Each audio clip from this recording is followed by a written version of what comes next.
Movie के start होते ही हम होली एंजल्स नाम के एक स्कूल को देखते हैं जहां पर कुछ दिनों से रहस्यमय मौतें हो रही थी, जिस पर परेशान होकर वहां के बोर्ड ऑफ मेंबर्स ने एक मीटिंग रखी हुई होती है जहां पर सब लोग अपना अपना ओपिनियन दे रहे होते हैं इन घटनाओं के पीछे। तभी वहाँ का जो प्रिंसिपल होता है वो एक पैरानॉर्मल एक्सपर्ट को बुलाता है मुंबई से, और यहाँ पे सीन शिफ्ट होता है जहाँ पर हमें एक पैरानॉर्मल एक्सपर्ट को देखते हैं जिसका नाम रूबिन होता है। रूबिन जो कि रिया नाम की लड़की का केस सॉल्व कर रहा होता है जो कि पिछले ही महीने मरी हुई होती है। यहाँ पर हम देखते हैं कि वो अपने फैमिली वालों को बहुत ज्यादा परेशान करती है। यहाँ पर रूबिन और रिया की बातचीत होती है जहाँ पर जो रूबिन होता है वो रिया से पूछता है कि तुम मैंने परेशान क्यों करी। तभी जो रिया होती है वो रूबिन से बोलती है कि मुझे एक टेडी बहुत ज्यादा पसंद होता है जिसको मेरे पेरेंट्स ने फेंक दिया होता है। तभी जो रूबिन होता है वो रिया का वो टेडी लाकर उनके पेरेंट्स को देता है और बोलता है कि आपने ये टेडी को बाहर फेंक दिया था, जिसकी वजह से रिया को लग रहा था कि आप उससे प्यार नहीं करते, लेकिन अब मैंने सब कुछ ठीक कर दिया है, आपको कोई परेशानी नहीं होगी। इसके बाद में सीन चेंज होता है जहाँ पर हम देखते हैं कि जो रूबिन है वो मनार के लिए फाइनली निकल गया होता है और उसकी प्रिंसिपल से बातचीत भी हो चुकी होती है। कुछ घंटे का सफर करने के बाद में जो रूबिन होता है वो फाइनली कॉलेज पहुंच जाता है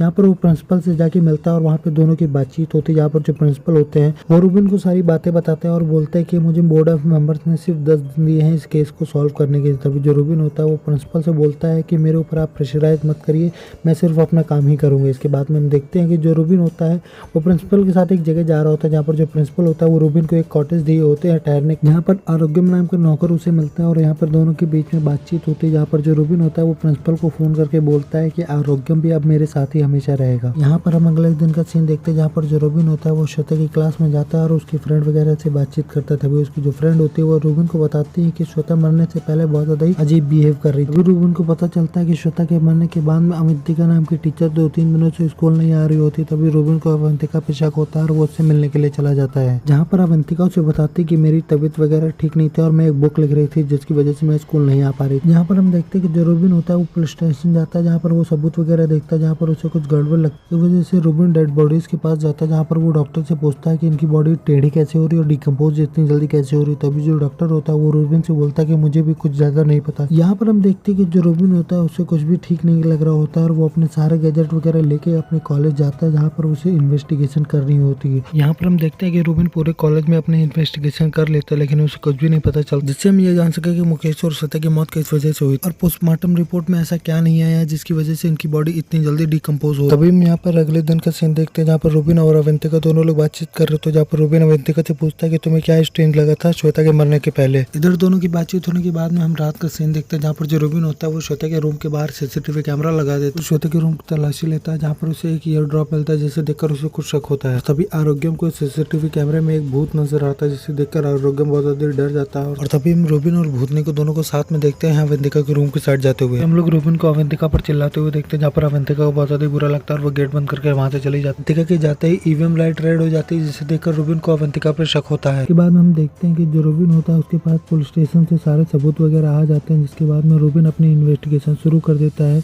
और इन्वेस्टिगेशन करते करते उसे एक फोटो दिखती है जिसे देखकर वो बहुत ज्यादा शॉक्ड हो जाता है, जिसके बारे में वो अवंतिका से पूछने जाता है। पर अवंतिका दीपिका के बारे में बताती है। होने वाली बात तो ये होती है कि अवंतिका भी वही ड्राइंग बना रही थी अनजाने में जो मुकेश और श्वेता बना रहे थे मरने से पहले। इसे देखकर रूबिन को भी अवंतिका की बहुत ज्यादा शक होता है। इधर रूबिन को भी पता चलता है कि दीपिका अपने बॉयफ्रेंड से मिलने जाया करती थी। कई दिनों से दीपिका अपने बॉयफ्रेंड से भी मिलने नहीं जाया करती थी और यहाँ पर हम रात का सीन देखते हैं जहाँ पर हम देखते हैं कि दीपिका किसी से बचकर भाग रही होती है। तब तक ये बात रूबिन को पता चलती है, तब तक यहाँ पर दीपिका को कोई एनर्जी बहुत ज्यादा परेशान कर लेती है जिसकी वजह से दीपिका सुसाइड कर लेती है। तब तक यहाँ पर हम देखते हैं कि जो रूबिन होता है वो फाइनली कॉलेज के पास आ जाता है जहाँ पर वो देखता है कि श्वेता लटकी हुई हो। इसके बाद में रूबिन अपनी इन्वेस्टिगेशन को और फास्ट कर देता है। हम लोग रूबिन को एक लाइब्रेरी में देखते हैं जहाँ पर उसे वही साइन नोटिस होता है जो सारे विक्टिम्स के हाथ पे बना हुआ होता है। तभी जो रूबिन होता है वो लाइब्रेरी के वर्कर से श्वेता और दीपिका के बारे में पूछता है। तभी जो वर्कर होता है वो उसे बताता है कि ये लोग छुप छुपा के कभी कभी यहाँ पे नशा करने आते हैं। तभी जो रूबिन होता है वो अवंतिका की फोटो उस वर्कर को दिखाता है और यहाँ पर हम देखते हैं कि जो अवंतिका होती है वो एक लेक्चर दे रही होती है और उसके बाद में रूबिन और अवंतिका दोनों लोग मिलते हैं। यहाँ पर रूबिन अवंतिका को लाइब्रेरी में आने के लिए कहता है जहाँ पर अवंतिका उसे मना करके वहाँ से चली जाती है। यहाँ पर हम रात का सीन देखते हैं जहाँ पर जो रूबिन होता है लाइब्रेरी में एक्सपेरिमेंट की तैयारी कर रहा होता है तभी वहाँ पे अवंतिका आ जाती है और वो उसे देखकर बहुत ज्यादा खुश हो जाती है। बाद में जो रूबिन होता है वो अपनी इन्वेस्टिगेशन के चलते अवंतिका के सर पे 2 स्ट्रिप लगा देता है। इसके बाद में जो अवंतिका होती है वो बहुत ज्यादा घबराई हुई होती है जहाँ पर रूबिन अवंतिका को एक पेंडुलम पर फोकस करने के लिए बोलता है और अपनी इन्वेस्टिगेशन शुरू कर देता है। यहाँ पर रूबिन अपनी पैरानॉर्मल इन्वेस्टिगेशन को शुरू कर देता आता है और क्वेश्चन आंसर वगैरह करता है, जहाँ पर वो पूछता है कि तुम इस कॉलेज से हो या बाहर से,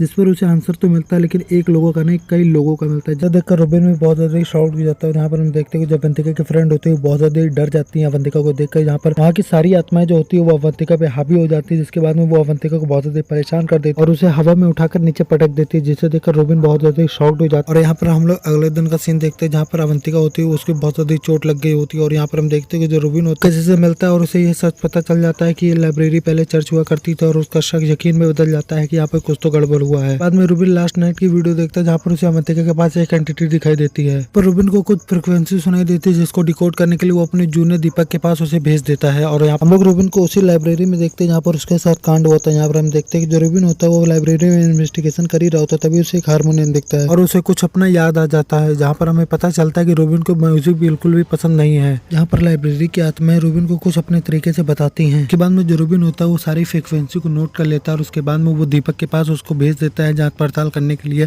और तभी हम यहाँ पे देखते हैं कि जो रोबिन होता है वो लोकली भी कुछ जांच पड़ताल करता है, जहाँ पर वो एक चर्च में जाता है, फादर को वो नोट दिखाता है जहाँ पर फादर बोलते हैं कि ऐसा म्यूजिक यहाँ पर कोई भी नहीं बजा। के बाद जो फादर होते हैं वो गुस्से के मारे वहाँ से चले जाते हैं। इसके बाद में जब रोबिन कार में बैठता है तभी उससे कुछ एंटिटी का महसूस होता है और वो फ्रिक्वेंसी को ऑन करता है, जिसके बाद में कुछ आत्माएं मिलकर उसे कुछ रास्ता दिखाते हैं जहाँ पर वो जाता है और वो एक जंगल में पहुंच जाता है। इसके बाद में वो एक आदमी से मिलता है जो कि कॉफिन बना रहा होता है। इसके बाद रोबिन उस आदमी के पास जाता है, जिसके बाद में उन दोनों के बीच में बातचीत होती है, जहाँ पर वो आदमी उसे बताता है कि ये 34 साल पुरानी बात है जहाँ पर कॉलेज चेयरमैन की वाइफ डायना हर संडे चर्च आया करती थी। उसे एक लड़का मिलता है जिसके माता पिता उसे छोड़ के चले गए थे क्योंकि वो अपाहिज था। डॉक्टर लोग मिलकर बोल रहे थे कि आप इसे एक अनाथ आश्रम में दे दो, लेकिन उसने उसे गोद ले लिया था। अभी हमें यहाँ पे ये पता चलता है कि डायना एक म्यूजिक टीचर होती है। अभी हमें ये पता चलता है कि जो डायना होती है वो 42 बच्चों को इन्हीं म्यूजिक से ठीक करना चाहती थी। तभी कुछ दिनों बाद अचानक से एक एक बच्चे मरने लगते हैं चर्च के, जिसे देखकर डायना बहुत ज्यादा दुखी हो जाती है। इधर वो आदमी रोबिन को उन 42 कब्रों के पास लेके आ गया होता है जो कि उन बच्चों की होती है। रोबिन उस आदमी से पूछता है कि इसके बाद में डायना मैम का क्या हो, जिस पर वो आदमी बोलता है कि 34 साल पहले मैंने उन्हें देखा था लेकिन अब नहीं देखा हूँ। हम लोग यहाँ पर नेक्स्ट सीन में एक काला जादू करने वाली औरत को देखते हैं। बाद में जो रोबिन होता है वो अवंतिका के पास जाता है और उसके हाल चाल पूछता है। इसके बाद में वो उसे बताता है कि मैं जब छोटा था तो मुझे म्यूजिक बहुत ज्यादा पसंद था और मेरी माँ को अस्थमा था, जिसकी वजह से उनके पास सिलेंडर लगा हुआ था लेकिन ऑक्सीजन खत्म हो गया था और वो मुझे बुला रही थी, लेकिन मैं म्यूजिक में इतना मसरूफ था कि मैं अपनी माँ के पास नहीं जा पाया, जिसकी वजह से उनकी मौत हो गई। के बाद हम रोबिन को देखते हैं जो कि अवंतिका के पास ही बैठा हुआ होता है। यहाँ पर हम देखते हैं कि जो चाचा होते हैं वो कब्र खोदते हैं, यहाँ पर उन्हें एक चमगादड़ का शीशा मिलता है जिसकी वजह से उनकी मौत हो जाती है। पर अवंतिका की हालत भी बहुत ज्यादा खराब हो जाती है। इसके बाद में रोबिन उसे संभालता है। उसके बाद में हम देखते हैं कि जो अवंतिका है वो एक पेशेंट के पास जाती है जो कि उसकी पुरानी पेशेंट होती है। यहाँ पर हम लोगों को पता चलता है कि डायना एकदम जिंदा है। अवंतिका और रोबिन दोनों लोग ट्रेनिंग सर्टिफिकेट को चेक करते हैं। यहाँ पर उन्हें पता चलता है कि